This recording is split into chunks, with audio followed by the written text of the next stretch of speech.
Nobody knows how a mixture of lifeless chemicals spontaneously organize themselves into the first living cell.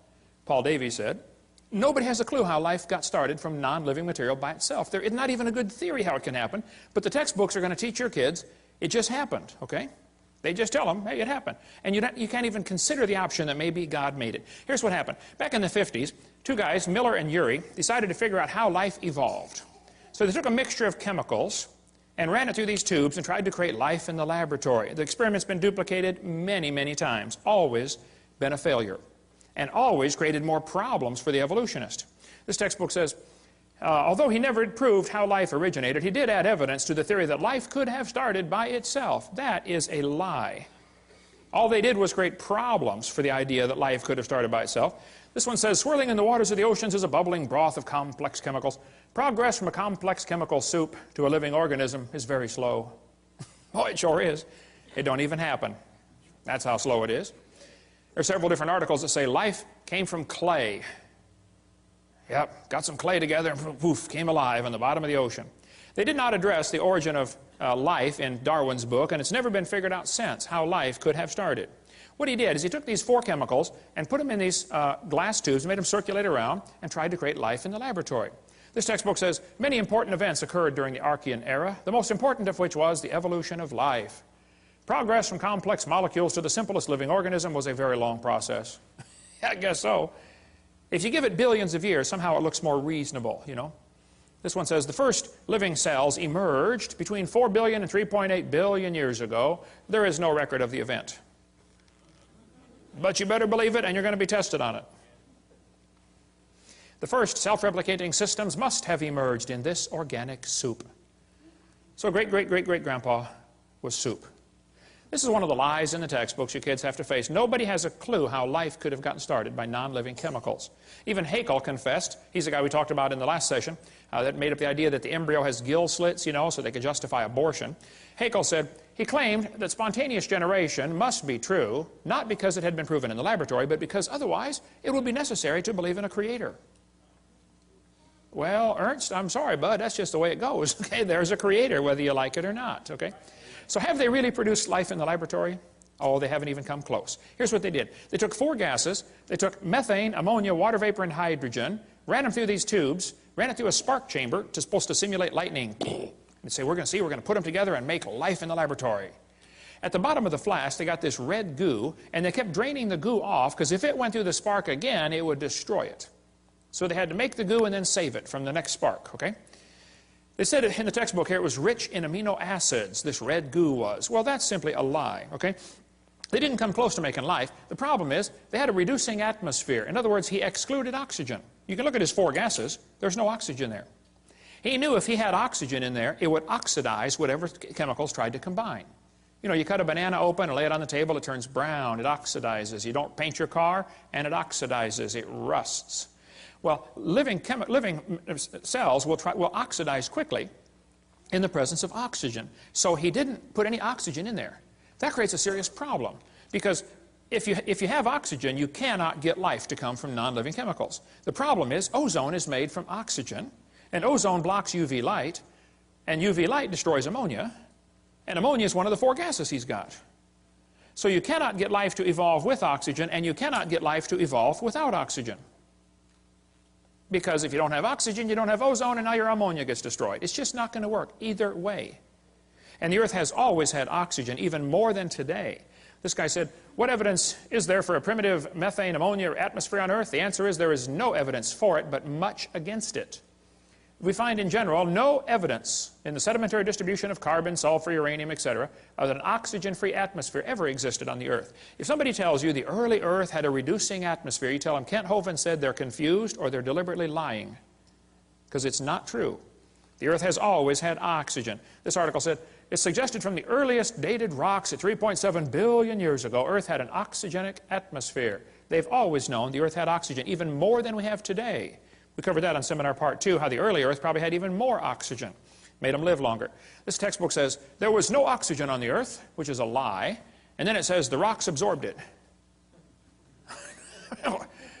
Hello? How can they absorb it if it wasn't there? Well, think about it.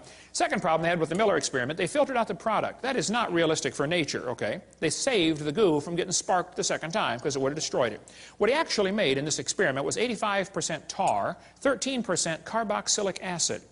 Now, both of those are poisonous to life. If you make a mixture that's 98% poisonous to the other 2%, I don't think it's logical to say you've succeeded in creating anything that's going to help make life, okay? The problems are he made mostly only 2 amino acids. There are 20 different ones required to make life. 20 different amino acids. Now, these amino acids are kind of like letters of the alphabet, okay? You have to have 26 letters in the English alphabet to make all the words that we have. Well, you have to have 20 different amino acids to make all the proteins that your body has. With those 20 different amino acids, your body can build a bazillion different kinds of proteins. Kind of like you can make a lot of different words with the same 26 letters, okay? What he actually made was a couple of letters, like 2 of the letters of the alphabet, by combining these gases. This creates a real problem since half of them were left-handed and half of them were right-handed. What he actually made was amino acids, only 2 of them, and half of them were backwards. I mean, if I drop letters of the alphabet, there's a 50-50 chance some of them are going to land upside down. They don't do any good. You have to have them all facing the right way. The smallest proteins we know of have about 70 to 100 amino acids, all of them facing the right way. This greatly compounds the problem, okay? DNA and RNA are all right-handed. All other proteins are left-handed. It's a very puzzling fact. All proteins that have been investigated from animals, plants, and higher organisms, and from simple organisms, bacteria, molds, even viruses, are made of left-handed amino acids. They're all that way. So he's really got a problem since half of his letters were backwards. And there are hundreds of amino acids required to combine in just the right way to make a protein, and they unbond in water faster than they bond. And they claim this all happened in the oceans. Well, the oceans are completely full of water, all the way to the bottom. And Brownian motion is going to drive them apart. It's not going to put them together. One of the lies in the textbooks is that they made life in the laboratory. They have all they've done. Every experiment has made the problem worse for the evolutionist, okay? These spontaneous generations do not occur spontaneously in water. Life is not going to get started in this way. There's a whole lot more in the book, Icons of Evolution, if you want a lot more on the subject to go down deep. But they got this weird idea in their head that all they have to do is get all the right chemicals together and then add energy, and it'll make life. Okay, well, let's do an experiment. Let's put a frog in a blender and turn it on. In a matter of moments, you will have frog nog. And you will have all of the chemicals required to make a frog in one blender, right? Then we're going to add energy.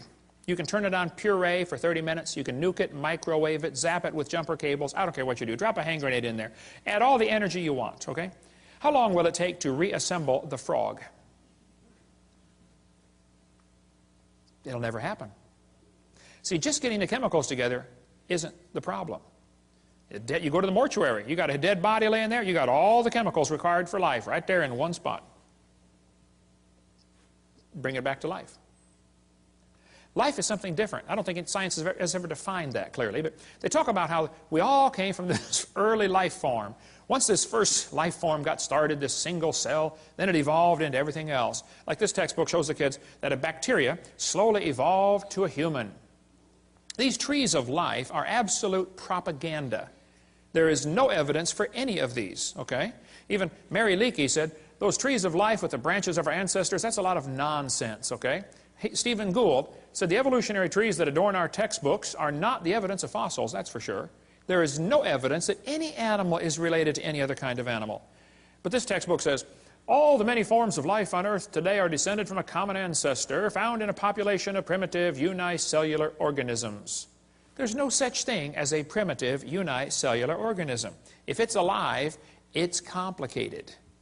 We'll cover more on that in a minute. And then it says, no traces of those events remain. What they do is they tell the kids, okay kids, the mammals, the birds, and the crocodiles have a common ancestor. They draw these trees in the books, and they look so pretty, and the kid goes, wow, they've got proof. I saw it in my book. No, they've got a picture in your book, okay? Everything inside that circle is pure religious speculation. They think it happened, they hope it happened, but there is zero evidence for anything inside that circle. It's one of the lies you're going to have to face in your textbook.